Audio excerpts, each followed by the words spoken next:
Part 2. Reflection, Note, and Moment with McGonagall. Reflecting on time before I helped Dad and Harry with the Horcrux, Dad and I privately talked in his office. I didn't know much of what was happening, but I felt something was wrong and he knew. That's when Dad finally admitted some things he kept from me, including that he knew that Draco couldn't kill him and Severus had to do it. I couldn't believe what I was hearing. I didn't fully understand the circumstances why Severus had to do the job or how he even knew. But this is my first love of my own flesh and blood we're dealing with here. The words Dad spoke to me run through my mind on replay. You know, I love you forever, my sweet daughter. You'll forever be my little angel and the bright, shining light we need in life. No matter what happens and how much you grieve over me, you must remember to be brave, and please live a happy life. Times will get tough before they get better. Always remember that, darling. Remember that I'll always be watching over you, my dear, just like I have been since you were born. Afterward, I remembered that I hugged him in such a tight embrace, my head in his chest and beard, just crying softly. I remember whispering the only words I can get out. I love you so much, Daddy. I love you too, Paige. Daddy, I'm scared. Don't be scared, Paige. You'll see me again someday. I didn't want him to go, but in the end he had to. There was no choice in the matter. I couldn't bear to watch him be killed, but I did it anyway. As heartbreaking as that was, I've been left here alone to deal with the pain and aftermath of him being gone. My best friends aren't even here. My father meant everything to me. We had such a unique bond that no one else fully understood. I went from seeing him almost every day of my life to never again for the rest of my life.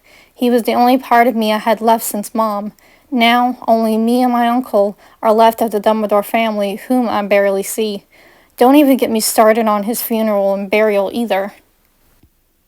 Anyway, back to the present. Since I didn't have much to do, I decided to walk to Dad's office and hang out there. Severus may not be there right now anyway. I could sit in this chair. Once I made it to his office, that's precisely where I went. In the chair he sat in so much. I could practically still smell his scent as if he were here with me.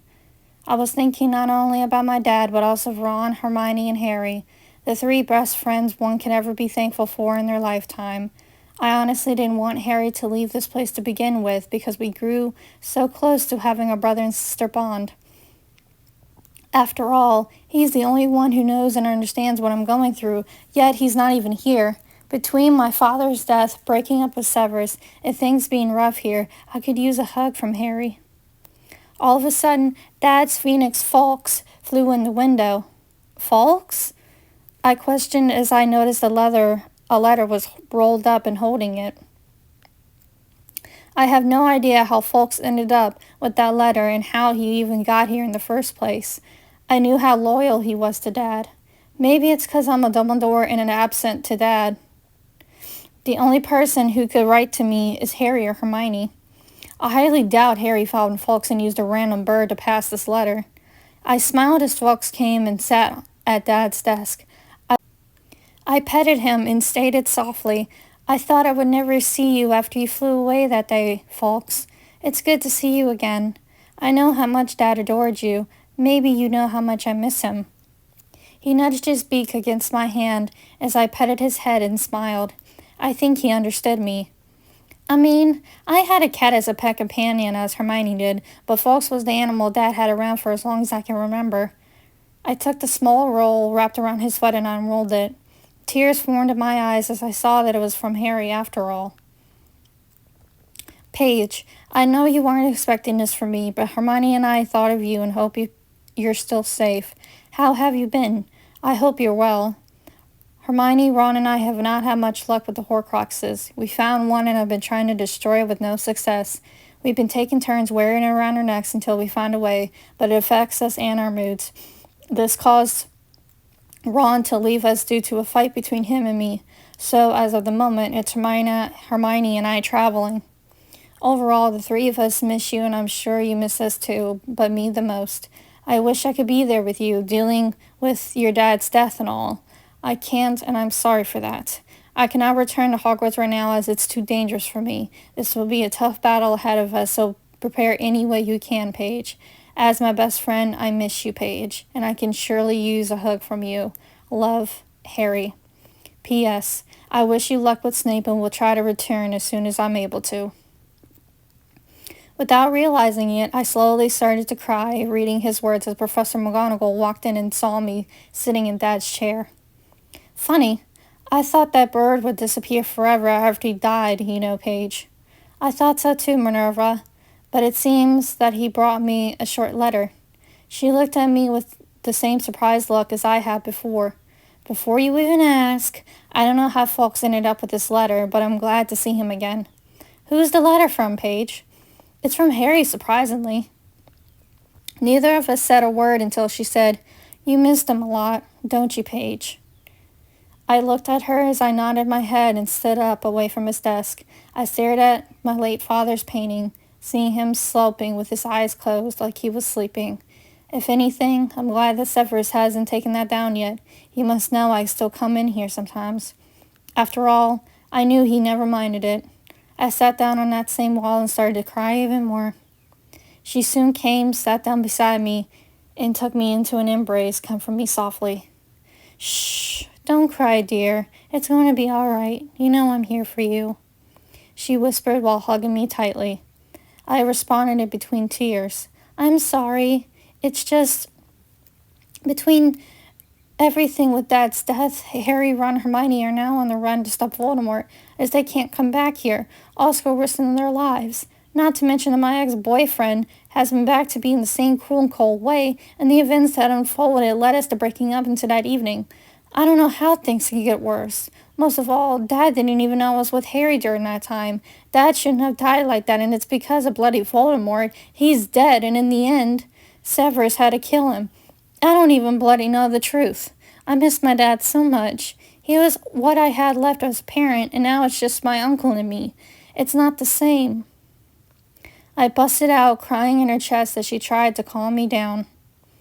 I know she wasn't expecting me to cry and act like this, but she wasn't telling me no. I stayed in her chest, crying and loving the comfort she offered. Oh, my dear, I know you miss him, Paige.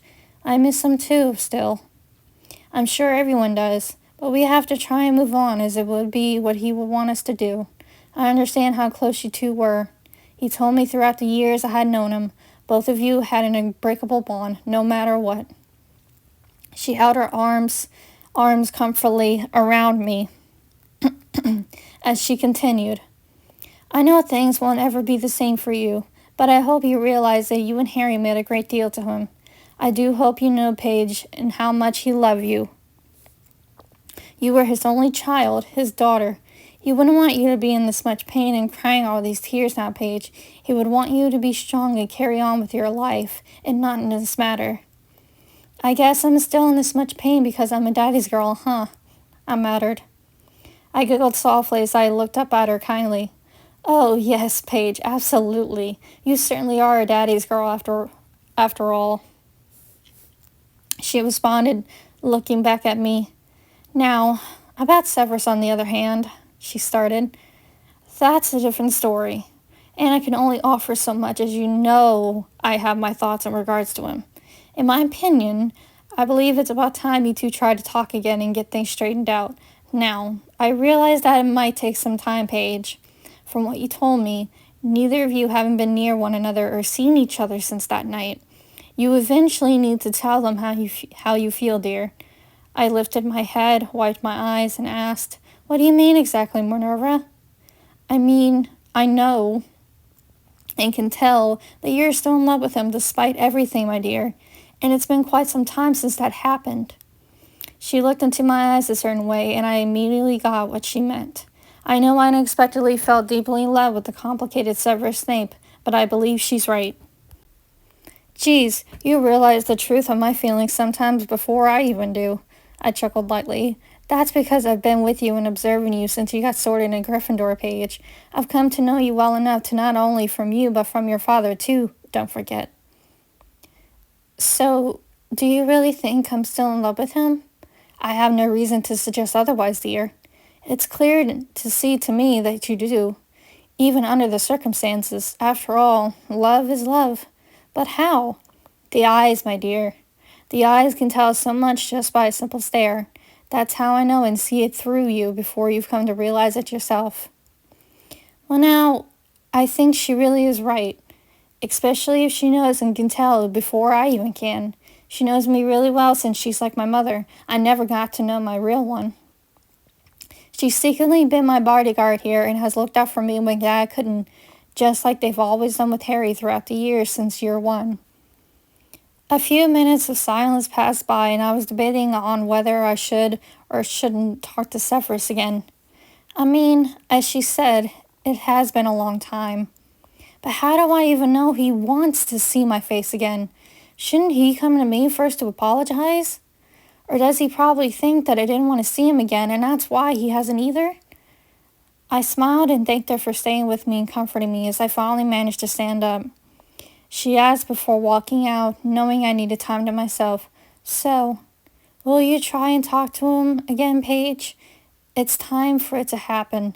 He's also making the whole school worse than it should be. But mostly, it could be the start of the healing journey you need. I will try my best, Minerva. Just think about it, my dear." We smiled at each other as she left my dad's office. I sat in Dad's chair as I laid my head on his desk, thinking about certain memories and wishing he was here. Stay tuned later for part 3. Hope you enjoyed it.